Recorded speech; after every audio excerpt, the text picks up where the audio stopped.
नमस्कार साथीहरू। अब आउँदै गरेको निर्वाचनको लागि हाम्रो क्षेत्र नम्बर 1 सुर्खेतको लागि चाहिँ सबैभन्दा उपयुक्त सङ्घीय सांसद को हुन सक्छ? नम्बर 1 नेपाली काङ्ग्रेसका विष्णुबहादुर खड्का, नम्बर 2 राष्ट्रिय स्वतन्त्र पार्टीका टेकबहादुर सिंह, नम्बर 3 नेकपा एमालेका ध्रुव साई, नम्बर 4 राष्ट्रिय प्रजातन्त्र पार्टीका युवा रविकिरण हमाल, नम्बर 5 उज्यालो नेपाल पार्टीका ठमरबहादुर बिष्ट, नम्बर 6 नेपाली कम्युनिस्ट पार्टीका जितबहादुर राणा। साथीहरू, हामी सुर्खेत क्षेत्र नम्बर 1 को जनतामा धेरै कन्फ्युजन छ। कसलाई विश्वास गर्ने, के को आधारमा भन्ने चिन्ताहरू सम्पूर्ण पार्टीका सम्पूर्ण शुभचिन्तक साथीहरूलाई पक्कै पनि छ। साथीहरू, मेरो व्यक्तिगत कुरा गर्नुपर्दा चाहिँ म सुरुदेखि नै राष्ट्रिय स्वतन्त्र पार्टीलाई चाहिँ साथ सपोर्ट दिँदै आएको छु र मेरो व्यक्तिगत चाहना भनेको चाहिँ योचोटि पनि राष्ट्रिय स्वतन्त्र पार्टीले चाहिँ बहुमत ल्याएर सरकार बनोस् भन्ने हो। तर सुर्खेत क्षेत्र नम्बर 1 मा उठेका हाम्रा नेता भनाउँदाहरू कोही चुनावको बेला चाहिँ देखिने अनि चुनावको भोलिपल्ट गायब हुन्छन्, बेपत्तै हुन्छन्। अनि कोही भिजन सिजन केही पनि छैन, जस पार्टीले चाहिँ टिका लाएर दिएको हैन। कोही चाहिँ भर्खर उदाउँदै गरेका युवा, अब जसले लामो यात्रा तय गरेका छन्, उनलाई चाहिँ पर्खेर हेर्ने बाहेक अरू केही आशा गर्न सकिन्न यति बेलाको लागि हैन। अर्को एकजना हुनुहुन्छ अलिकता आशा लागेको, तर स्थिरता भन्ने पटकै छैन, धैर्य धारण गर्न सक्ने क्षमता छँदै छैन हैन। अति चञ्चले।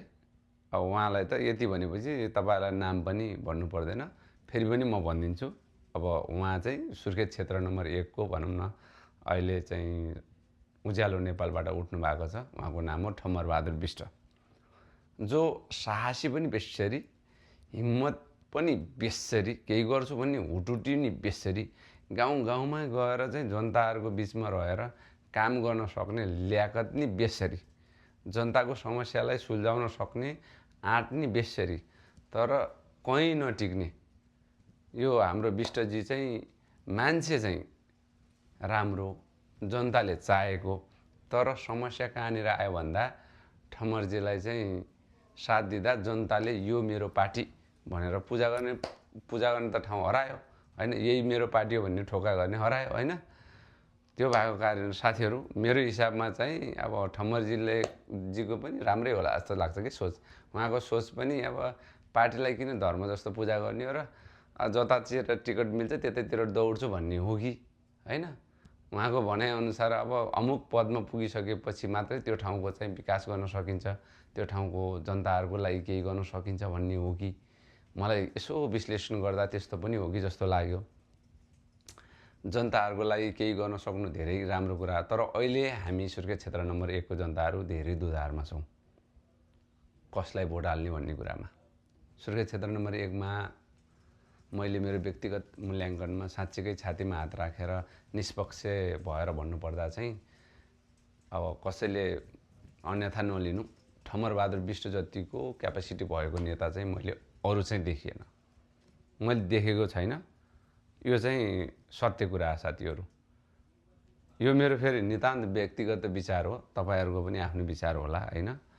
ठमरबहादुर बिष्टले चाहिँ त्यो क्षेत्रलाई चाहिँ त्यो क्षेत्रबाट सांसद भएर गएपछि न्याय दिनुहुन्छ जस्तो मलाई लाग्छ क्या। किनभने त्यतिको एउटा युवा पनि हुनुहुन्छ, उहाँमा जोस जाँगर पनि छ, हिम्मत पनि छ, साहसी पनि हुनुहुन्छ। उहाँको बानी चाहिँ अब स्थिरता चाहिँ भएन, उहाँ चाहिँ अस्थिर हुनुभयो हैन। पार्टी बदल्ने जोकी टाइपको हुनुहुन्छ।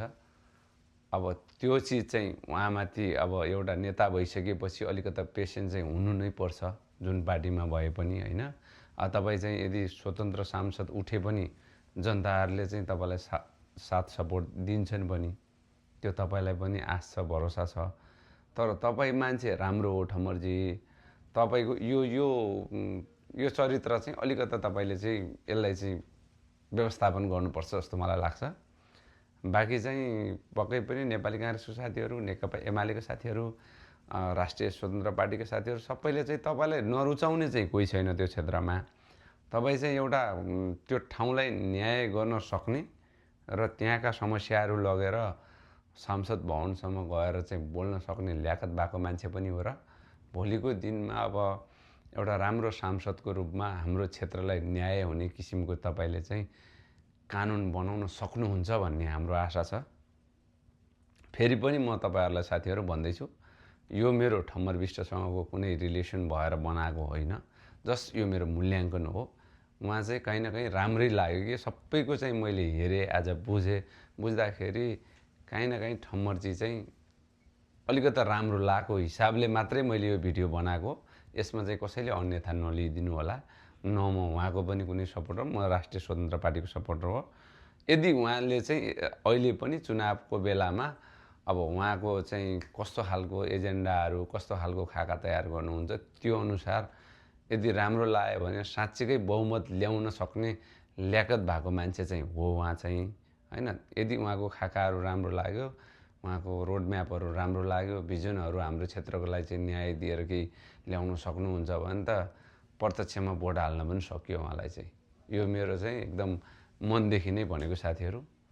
अब बाँकी जानी नजानी मेरा 2-4वटा शब्दहरू भनेको, तपाईँहरूलाई चाहिँ के लाग्छ सल्लाह सुझाव दिनु होला।